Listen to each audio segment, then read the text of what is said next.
Chapter 4. He commits theft with his companions, not urged on by poverty, but from a certain distaste for well-doing. Theft is punished by thy law, O Lord, and by the law written in men's hearts, which iniquity itself cannot blot out. For what thief will suffer a thief? Even a rich thief will not suffer him who is driven to it by want. Yet had I a desire to commit robbery, and did so, compelled neither by hunger nor poverty, but through a distaste for well-doing and a lustiness of iniquity. For I pilfered that of which I had already sufficient and much better. Nor did I desire to enjoy what I pilfered, but the theft and sin itself. There was a pear tree close to our vineyard, heavily laden with fruit, which was tempting neither for its color nor its flavor. To shake and rob this some of us wanton young fellows went, late one night, having, according to our disgraceful habit, prolonged our games in the streets until then, and carried away great loads, not to eat ourselves, but to fling to the very swine, having only eaten some of them, and to do this pleased us all the more because it was not permitted. Behold my heart, O my God, behold my heart, which thou hadst pity upon when in the bottomless pit. Behold now, let my heart tell thee what it was seeking there, that I should be gratuitously wanton, having no inducement to evil but the evil itself. It was foul, and I loved it. I loved to perish. I loved my own error, not that for which I erred, but the error itself. Base souls, falling from thy firmament to utter destruction, not seeking aught though the shame, but the shame itself. Can't necessarily call into question his own interpretation of his experience, but I would say there's definitely a power dynamic there. To be able to do something that harms another for the mere sake of doing it. It increases your own sense of power, really. By decreasing another, you increase yourself. And so it's wrong to say that there was nothing but a kind of desire for the evil itself. But there was some motivation to self-aggrandizement, even here, among him and his fellow friends. Chapter 5. Concerning the motives to sin, which are not in the love of evil, but in the desire of obtaining the property of others. There is a desirableness in all beautiful bodies, and in gold and silver and all things, and in bodily contact sympathy is powerful, and each other's sense hath its proper adaptation of body. Worldly honor hath also its glory, and the power of command and of overcoming, whence proceeds also the desire for revenge. And yet to acquire all these, we must not depart from thee, O Lord, nor deviate from thy law. So he's saying they have their proper orientation. The life which we live here hath also its peculiar attractiveness, though a certain measure of comeliness of its own, and harmony with all things here below. Through a certain measure of comeliness of its own, and harmony with all things here below. The friendships of men are endeared by a sweet bond in the oneness of many souls. On account of all these, and such as these, is sin committed. While through an inordinate preference for these goods of a lower kind, the better and higher are neglected, even thou, O Lord God, thy truth and thy law. Our Lord God, and thy truth and thy law. For these meaner things have their delights, but not like unto my God, who hath created all things. For in him doth the righteous delight, and he is the sweetness of the upright in heart. When, therefore, we inquire why a crime was committed, we do not believe it, unless it appear that there might have been the wish to obtain some of those which we designated meaner things, or else a fear of losing them. For truly they are beautiful and comely, although in comparison with those higher and celestial goods they be abject and contemptible. A man hath murdered another. What was his motive? He desired his wife, or his estate, or would steal to support himself, or he was afraid of losing something of the kind by him, or being injured, he was burning to be revenged. Would he commit murder without a motive, taking delight simply in the act of murder? Maybe. Who would credit it? For as for that savage and brutal man, of whom it is declared that he was gratuitously wicked and cruel, there is yet a motive assigned, lest through idleness, he says, hand or heart should grow inactive. And to what purpose? Why, even that, having once got possession of the city through that practice of wickedness, he might attain unto honors, empire, and wealth, and be exempt from the fear of the laws, and his difficult circumstances from the needs of his family and the consciousness of his own wickedness. So it seems that even Catiline himself loved not his own villainies, but something else, which gave him the motive for committing them. Okay, so he's getting there. Chapter 6. Why he delighted in that theft, when all things which under the appearance of good invite to vice are true and perfect in God alone. What was it then that I, miserable one, so doted on in thee, thou theft of mine, thou deed of darkness, in that 16th year of my age? Beautiful thou wert not, since thou wert theft. But art thou anything, that so I may argue the case with thee? Those pairs that we stole were fair to the sight, because they were thy creation, thou fairest of all, creator of all, thou good God, God, the highest good, and my true good. Those pairs truly were pleasant to the sight, but it was not for them that my miserable soul lusted, for I had abundance of better, but those I plucked simply that I might steal.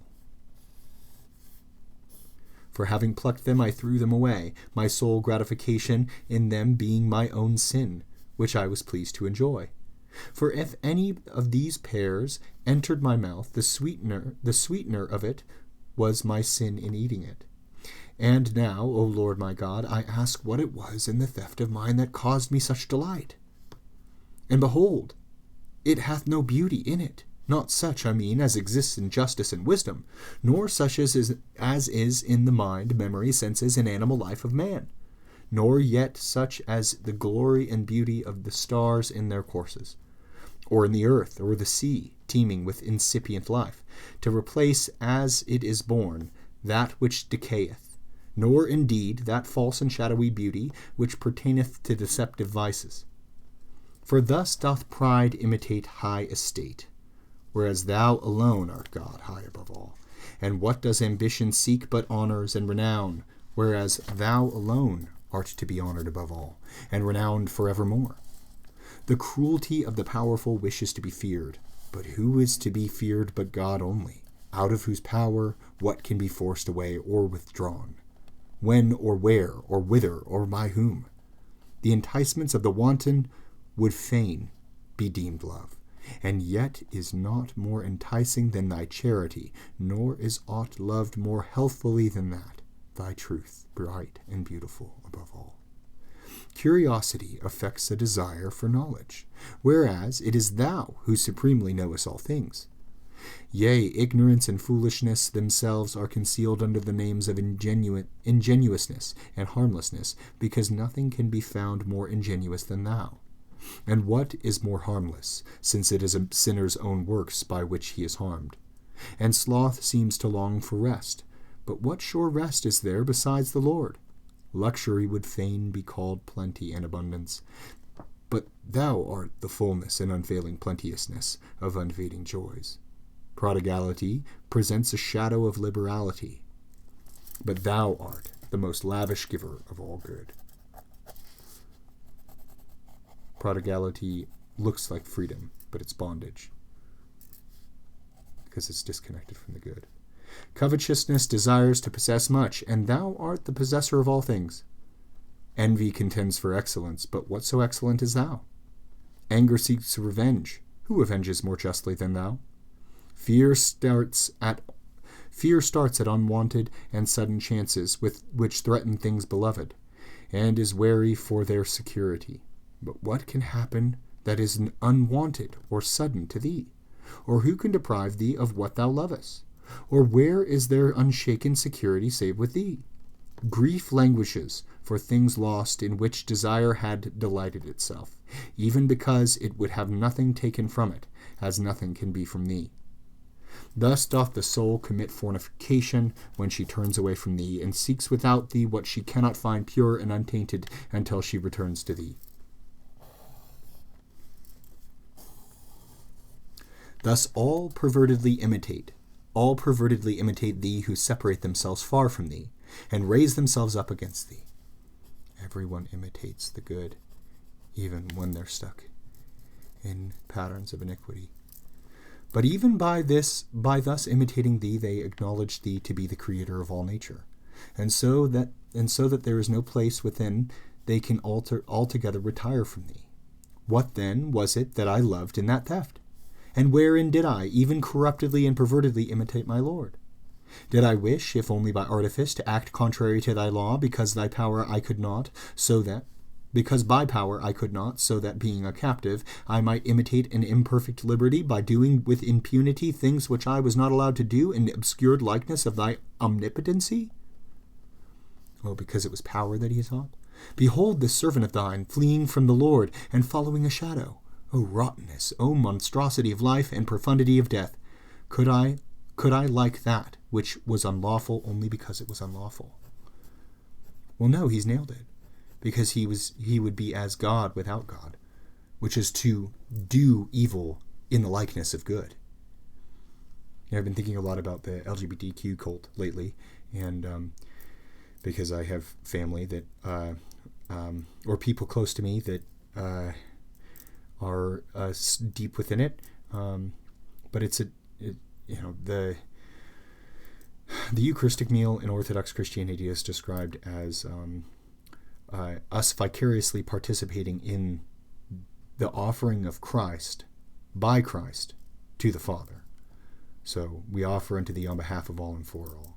And so Christ contains within himself the entire cosmos, the entire universe. And so he is both the offering, the one who offers, and the one to whom the offering is given.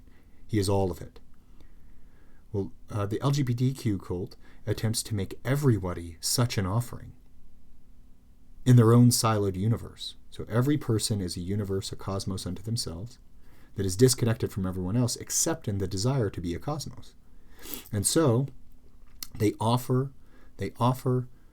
up to, they become the offering. Their bodies become the offering when they have surgeries or take hormone altering drugs, etc., or hormones. They are the one who offers. They are the offering, and they embody within, or they are attempting to embody their own self-created ideal to whom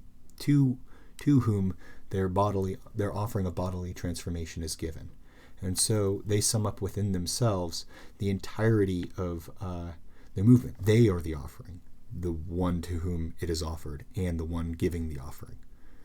And this enables them to, within their own purview of their own religious experience that is disconnected entirely from God, but is still expressing all of the characteristics of God, God's world, thus they cannot escape that pattern, even when they completely disconnect themselves from where that pattern is properly oriented, which is toward God. They still enact the exact same pattern, the exact same religious pattern, which is of desiring sacrifice, to sacrifice even themselves. But instead of sacrificing themselves in vicarious participation with Christ's sacrifice of himself, and thus being at home in the cosmos, they believe themselves to be cosmoses or universes unto themselves, operating according to their own laws, with their own ideal of what they are becoming. And so it's inevitable that many of them would see that ideal as either a mixture of two genders, as trans in some way, because they are trying to embody an ideal that sums up everything that exists in themselves, without reference to anyone except themselves. And so it's completely and entirely self-referential religion, in which you're attempting to ground yourself and in your own ideal that is made up of desires that these people often also acknowledge are in a constant state of flux. Because the ground on which they're standing, if you accept this kind of worldview, in which everyone is their own little cosmos in a sea of infinite chaos, in which there's the only connective tissue between you and other people is that each of you is a cosmos that has particular needs that need to be met in, frankly, this ritualistic fashion, then you're attempting to escape, on the one hand, a hierarchy in which you have to acknowledge your subservience to powers greater than yourself, because you are your own power, you are your own ground.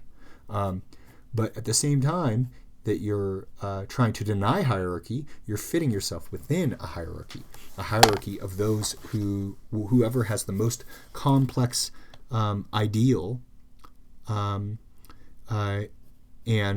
sacrifices the most in pursuit of that ideal becomes the most respected in this hierarchy. You know, if you haven't given blood, if you haven't given your memories, you haven't given your breasts to this movement, or given your penis to this movement, meaning like removed it to sacrifice to some complex image of hermaphroditism, a summing up in the self of the entire cosmos, then you are lower down on the hierarchy. You might adore those who have done it, you know, just as Christians adore Christ and desire to participate in Christ, but you have to go on your own journey of self-discovery in which you ritually participate in this pattern of suffering for your own personal ideal, but your ideal cannot be that of others. And so it's a religion with a hierarchy, but it's a completely inverted hierarchy, where the person who is most self-absorbed, that is, who is most oriented towards the fulfillment of the most complex set of iniquitous desires, is the most respected. I mean, it's truly insane. But how does this connect here? It's that here he identifies the fact that in his desire,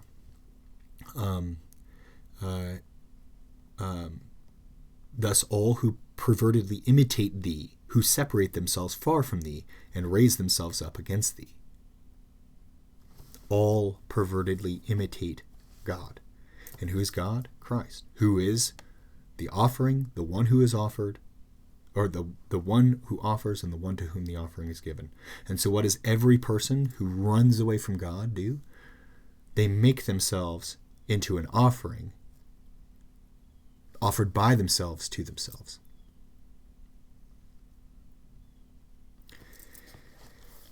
Chapter 7.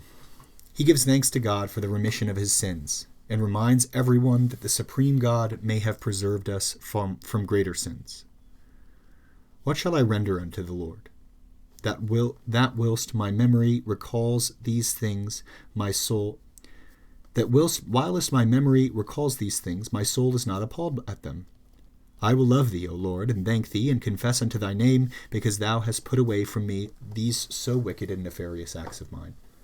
To thy grace I attribute it, and to thy mercy, and that thou hast melted away my sins, as it were ice. To thy grace also I attribute whatsoever of evil I have not committed. For what might I not have committed, loving as I did the sin for the sin's sake? Yea, all I confess to have been pardoned me, both those which I committed by my own perverseness, and those which by thy guidance I committed not. Where is he who, reflecting upon his own infirmity, dares to ascribe his chastity and innocency to his own strength, so that he should love thee the less, as if he had been in less need of thy mercy, whereby thou dost forgive the transgressions of those that turn to thee? For whosoever called by thee obeyed thy voice, and shunned those things which he reads me, recalling and confessing myself. Let him not despise me, who, being sick, was healed by that same physician, by whose aid it was that he was not sick, or rather was less sick.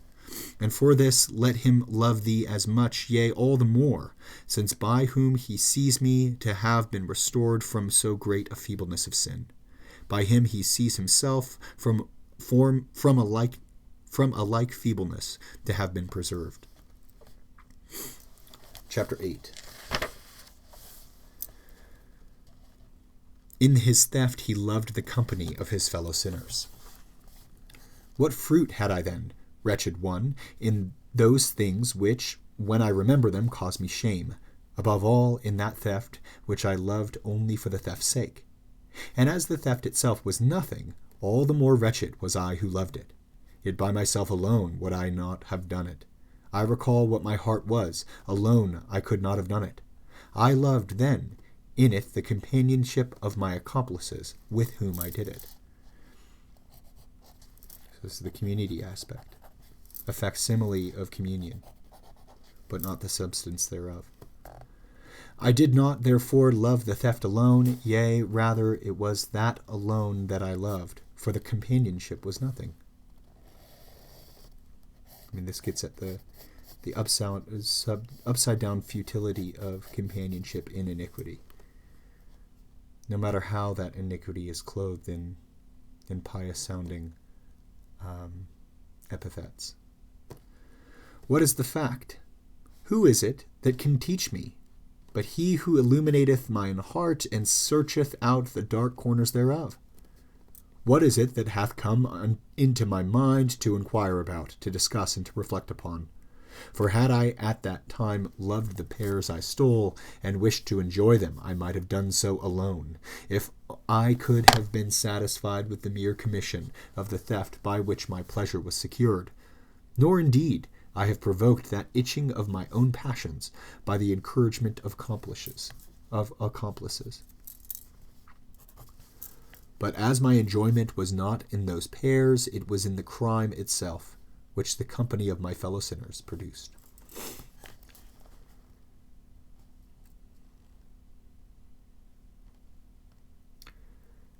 Chapter 9. It was a pleasure to him also to laugh when seriously deceiving others. By what feelings then was I animated? For it was in truth too shameful, and woe was me who had it. But still, what was it? Who can understand his errors? We laughed because our hearts were tickled at the thought of deceiving those who little imagined what we were doing, and would have vehemently disapproved of it. Yet again, why did I so rejoice in this, that I did not alone? Is it that no one readily laughs alone? No one does so readily, but yet sometimes when men are alone by themselves, nobody being by, a fit of laughter overcomes them when anything very droll presents itself to their senses or mind. Yet alone I would not have done it. Alone I could not at all have done it. Behold, my God, the lively recollection of my soul is laid bare before thee. Alone I had not committed that theft, wherein what I stole pleased me, not, but rather the act of stealing. Nor to have done it alone would I have liked so well, neither would I have done it. O friendship too unfriendly, thou mysterious seducer of the soul, thou greediness to do mischief out of mirth and wantonness, thou craving for others' loss without desire for my own profit or revenge. But when they say, let us go, let us do it, we are ashamed not to be shameless. Chapter 10. With God there is true rest and life unchanging. Who can unravel that twisted, entangled naughtiness? It is foul. I hate to reflect on it. I hate to look on it. But thee do I long for, O righteousness and innocency, fair and comely to all virtuous eyes, and of a satisfaction that never palls. With thee is perfect rest and life unchanging. He who enters into thee enters into the joy of his Lord, and shall have no fear, and shall do excellently in the most excellent. I sank away from thee, O my God, and I wandered too far from thee, my stay in my youth, and became to myself an unfruitful land. That's the key. Is that iniquity, it has the facsimile of good. It looks like goodness because the patterns of life are the same. They're the exact same patterns of life, whether you're living an iniquitous life or a virtuous life. But what the patterns are oriented toward is completely diametrically opposed, such that the same activities that are fruitful when energized by God are unfruitful when done for the sake of the self.